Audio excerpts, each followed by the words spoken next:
La presentación la preparé con ayuda de la inteligencia artificial, para los subtemas, ¿no?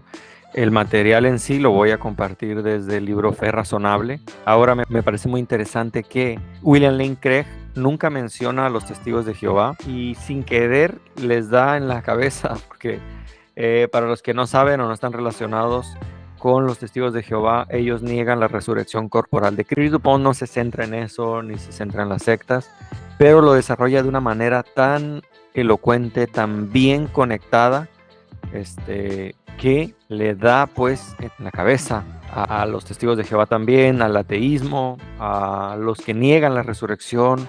Entonces, vamos allá de lleno. Déjenme entonces compartir, ahí está, si se ve la pantalla, el tema de la resurrección de Cristo. Voy a apagar mi pantalla, déjenme saber. Lleno entonces al tema de la resurrección de Cristo.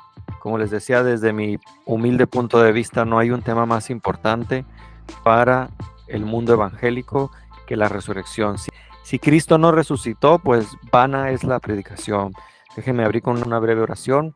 Padre, gracias te damos en esta tarde, noche. Te pido que me uses para hablar de este tema, Señor, que uses este material, que seas de bendición para cada hermano que está escuchando y que escuchará en diferido este importante tema, la resurrección de nuestro amado Señor Jesús.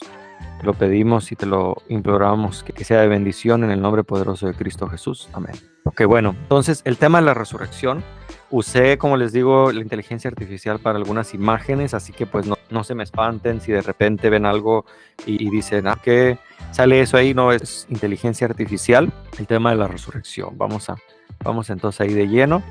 Como decía, voy a usar el material de Fe Razonable para pues abrir este tema.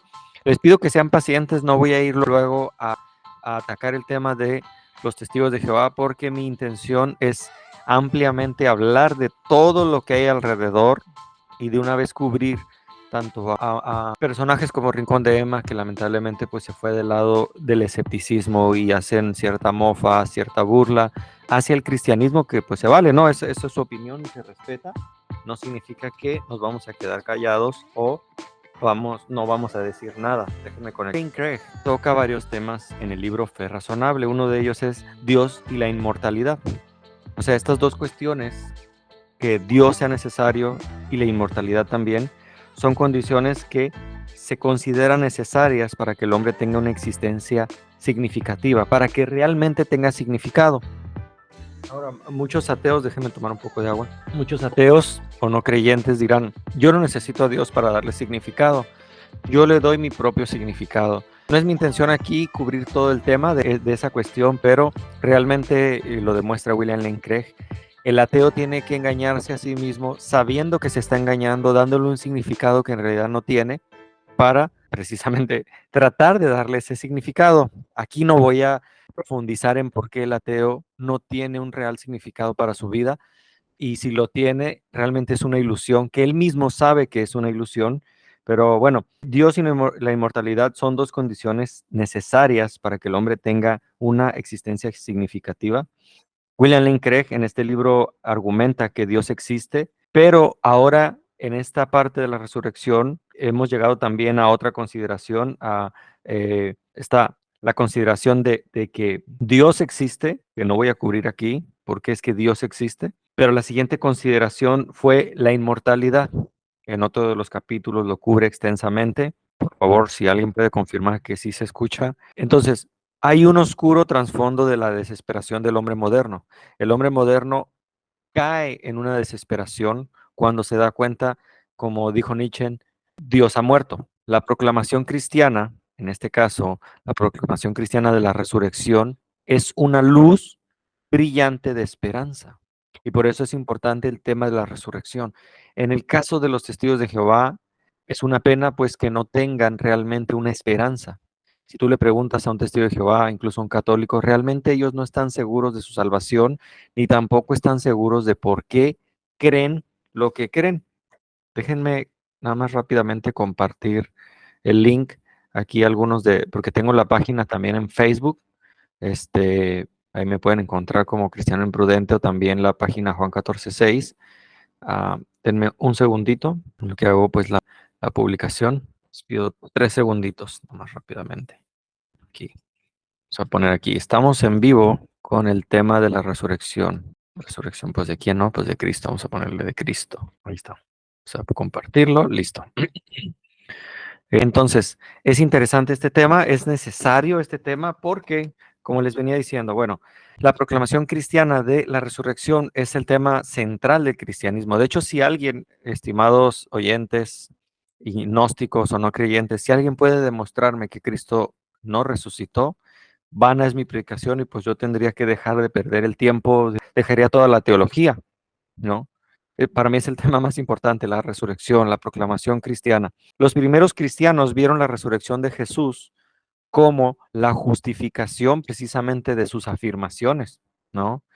Ahora, el preludio de nuestra propia resurrección a la vida eterna fue precisamente la proclamación de que Cristo había resucitado. Es una antesala de que si Cristo resucitó, nosotros vamos a resucitar. Ahora, si Jesús resucitó de entre los muertos, entonces sus afirmaciones son vindicadas y nuestra esperanza cristiana es segura. Pero si Jesús no se levantó, nuestra fe, adivina qué, es inútil. Y ahora caemos en la desesperación, en la misma desesperación que cae el ateo y el gnóstico cuando se da cuenta de, de estos dos pisos que dice, no tienes que dar un salto de fe. El ateo tiene que dar un salto de fe y decir, aunque no tiene un propósito en mi vida, porque soy causa de un accidente, yo le doy ese valor, ¿no?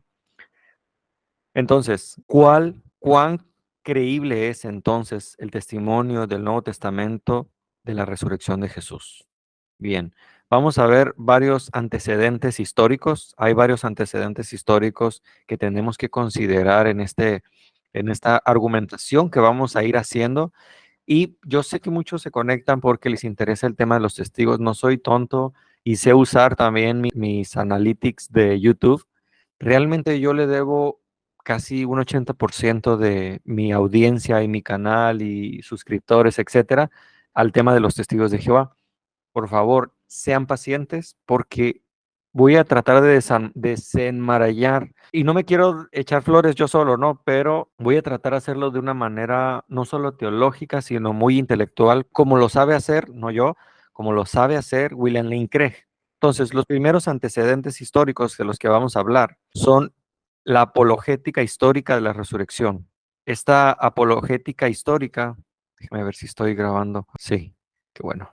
Me había asustado, dije, no, no grabé nada, porque pues como digo, lo voy a subir en diferido, editado solo con no se preocupen los que vieron la primera parte de política, voy a editar solamente la sección de la resurrección. La apologética histórica de la resurrección jugó un papel central en el caso de los apologetas cristianos durante la controversia deísta. O sea, hubo una controversia en el deísmo no es lo mismo que el teísmo. Tú puedes ser ateo o deísta, hay una diferencia que no voy a cubrir aquí, pero bueno, hubo una revisión de los argumentos y de las razones del declive de esta forma de apologética deísta que será útil para preparar el camino para una evaluación contemporánea de la resurrección. Con demasiada frecuencia, los cristianos de hoy en día emplean una apologética de la resurrección que era adecuada para el uso contra los opositores del siglo XVIII, pero hoy es ineficaz para hacer frente a las objeciones planteadas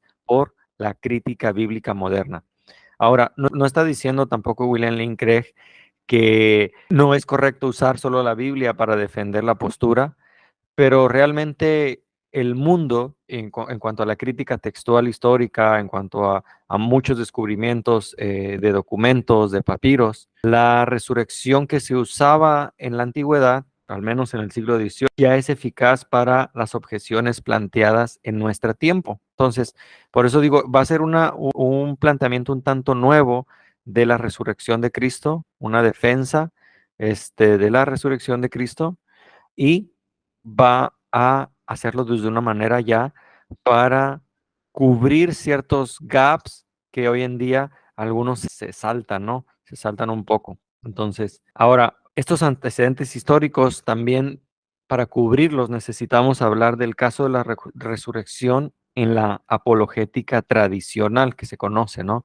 En esta apologética tradicional que William Lane Craig divide en 3 pasos muy interesantes, donde uno es que los evangelios son auténticos. Esa es una de las evidencias que tenemos, ¿no? Los evangelios son auténticos. El objetivo de este paso de demostrar que los evangelios son autoría apostólica de los evangelios. El razonamiento anterior, ¿no? El razonamiento que se tenía, el razonamiento era que si los evangelios realmente fueron escritos por los discípulos, entonces simplemente eran relatos verdaderos o eran mentiras. Solo había 2 opciones, ¿no? Para darle esa autoridad apostólica que tanto habla el catolicismo romano a veces, ¿no? Pero realmente el razonamiento que se tiene en cuanto a si los evangelios son verdaderos es solo hay 2 opciones, no 2 sopas. O los relatos eran verdaderos o los relatos eran mentiras. Dado que los deístas concedieron la autoría apostólica de los evangelios, se vieron reducidos a defender la posición inverosímil de que los evangelios eran un tejido de falsedades deliberadas. Eso, eso es lo que argumentaban los deístas, ¿no? Entonces, para demostrar la autenticidad de los evangelios, Jacobo Vernet, a quien William Lane Craig hace bastante referencia en el capítulo 4, apeló tanto a la evidencia interna como a la evidencia externa. Ahora, hay una evidencia interna, esa evidencia interna nos habla donde Vernet nota que el estilo de escritura de los evangelios es simple y vivo. Eso lo esperaríamos de los autores tradicionalmente aceptados. Además, dado que Lucas fue escrito antes que Hechos, y dado que Hechos fue escrito antes de la muerte de Pablo, Lucas debe tener una fecha bastante temprana, lo que nos hablaría bien de su autenticidad.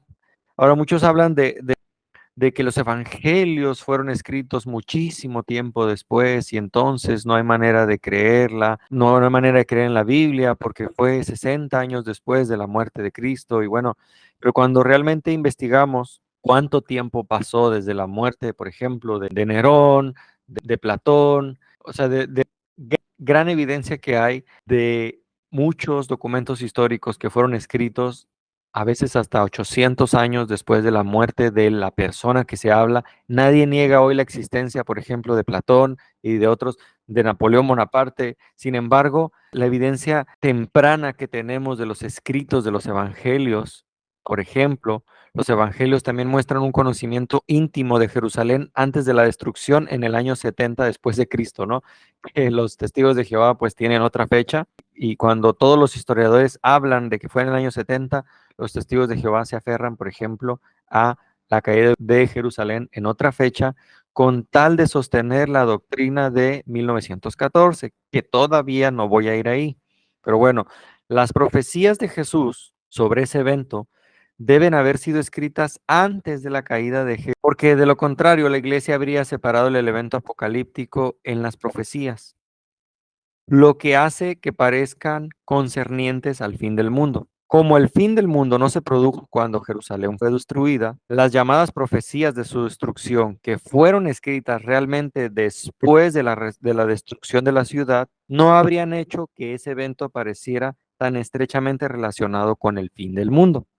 Por lo tanto, dice William Lane Craig, los evangelios deben haber sido escritos antes del año 70, después de Cristo. Repito, creo que William Lane Craig ni siquiera sabe de la doctrina de 1914 de los testigos de Jehová, pero como se dice, le da un ultrapacatazo a la doctrina de mil. Además, los evangelios están llenos, dice William Lane Craig, de nombres propios, de fechas, detalles culturales, eventos históricos, costumbres y opiniones del tiempo. Las historias de las debilidades humanas de Jesús y de las fallas de los discípulos también reflejan la precisión de los evangelios. Cuando algunos creen que tratamos como de lavarle la cara a los evangelios y no mostrar la falibilidad del apóstol Pedro, por ejemplo, negando a su maestro. Imagínense un acto tan bochornoso. Si yo hubiera sido Pedro, hubiera querido que no estuviera, ¿no? Que esa falla tan grande no apareciera. ¿Por qué? Porque imagínense, pues me deja mal parado. Pero la Biblia no hace eso. La Biblia pone las fallas de los apóstoles y muestra también la humanidad de Cristo, ¿no? Y repito, hay nombres propios, hay fechas, hay detalles culturales. Lucas, por ejemplo, hace referencia a bastantes características de un médico, porque precisamente Lucas era médico, de eventos históricos de reyes que habían en ese tiempo, opiniones del tiempo, ¿no? La debilidad humana de Cristo, que tenía que comer, que se cansaba, que no sabía el día de su venida, o sea, todo eso. Hubiera sido imposible para los falsificadores, imposible armar una narración tan consistente como la que encontramos en los evangelios. ¿Por qué? Bueno, pues lo vamos a ver más adelante. Los evangelios no intentan suprimir esas aparentes discrepancias, y digo aparentes porque algunos notan ciertas discrepancias que dicen, ¿ves? La Biblia se equivoca porque aquí dice que Judas se ahorcó, pero en otro versículo dice, en otro evangelio dice pues que se reventó y se las entrañas se le salieron.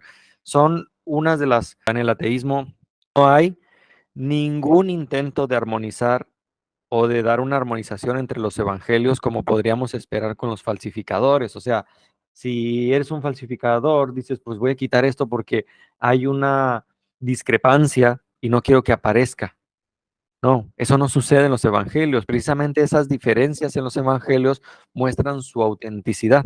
Finalmente, el estilo de cada evangelio en particular es apropiado a lo que sabemos de las personalidades de los autores tradicionales. Rápidamente, no es mi intención aquí dar un extensa plática sobre cada uno de los apóstoles, ¿no? Pero el libro de Juan es un libro escrito para mostrar que Jesús es Dios. O sea, el Evangelio de Juan es un libro netamente apologético. El Evangelio de Mateo muestra al león de Judá, al león de la tribu de Judá, y precisamente muestra que Jesús es el Mesías, el Evangelio de Mateo. Por eso encuentras muchas referencias hacia el judaísmo, encuentras el linaje de Jesús desde María, el Evangelio de Lucas, por ejemplo, que algunos dicen que debía ser llamado el Evangelio de Pablo, ¿no? Porque Lucas todo lo que escribió, lo escribió basado en lo que el apóstol Pablo decía. El Evangelio de Marcos, que él no fue un apóstol, que algunos dicen que debía ser el Evangelio de Pedro, porque lo que Marcos escribió lo hizo basado en lo que Pedro le platicaba.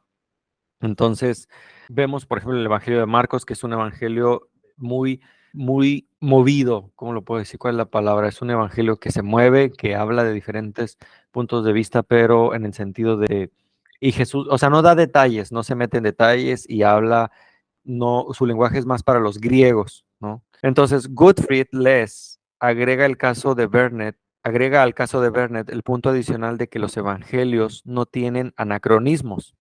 O sea, no hay falacias temporales, no se usan términos fuera de tiempo, o sea, términos que ni siquiera existían. Por ejemplo, decir que Pedro es el primer papa es un anacronismo, o sea, Pedro, no había papas en ese tiempo. Decir, por ejemplo, platicábamos por ahí en un grupo, ¿no? Que si Jesús era provida, bueno, el término provida sería anacrónico al tiempo de Cristo, ¿no? Bueno, los autores parecen haber sido judíos del primer siglo que fueron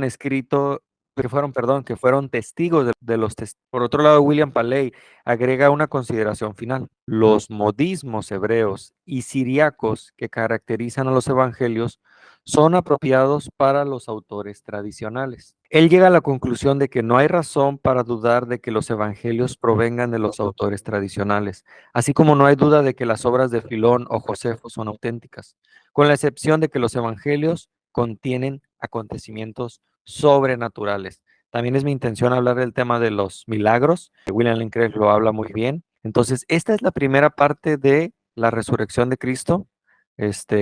No solo hablamos, si has visto, de los antecedentes, algunos antecedentes históricos que podríamos profundizar más, ¿no? Pero también el caso de la resurrección en la apologética tradicional, también sí vamos a profundizar.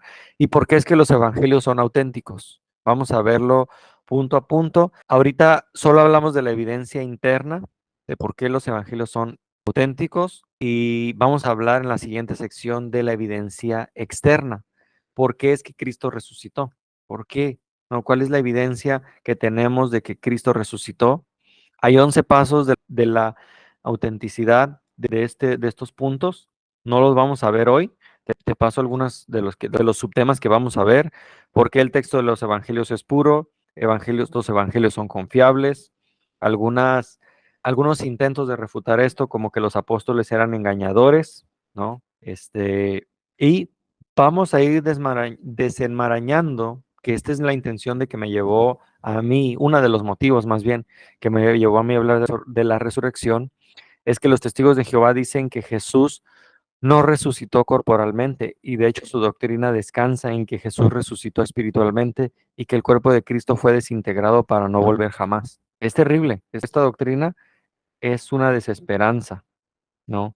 Entonces, dejo esta primera parte de la resurrección, como les decía, es la doctrina para mí, desde mi punto de vista, más importante, porque si Cristo no resucitó, hermanos, vano, en vano, dice, comamos y vivamos, perdón, comamos y bebamos que mañana moriremos, ¿no? No hay nada más. Entonces, si tú eres cristiano, te animo a que investigues bien este tema de la resurrección de Cristo. Si no eres creyente, te animo bien a que investigues, porque como lo acabamos de ver hace rato los que estuvieron en el live, pues esta vida es una neblina, ¿no? Que hoy está, mañana se desvanece, pero tenemos victoria en Cristo Jesús. Él resucitó, Él viene pronto, viene por su iglesia, y de verdad es la esperanza del cristiano, es la esperanza del creyente. Dios me los bendiga, no he visto ningún comentario, creo que con esto damos por terminada la primera parte y gracias por conectarse, de verdad. ¿Dudas qué les pareció esta primera sección? Es un preámbulo apenas de lo que vamos a ver, porque aquí me voy a traer el libro de, el libro que usan los testigos de Jehová. Hay dos libros interesantes sobre la resurrección que usan los testigos de Jehová, aquí me lo voy a traer y los vamos a desglosar en su momento. Entonces, Dios me los bendiga y nos vemos hasta la próxima. Recuerden, seamos prudentes para con Dios, imprudentes para el mundo.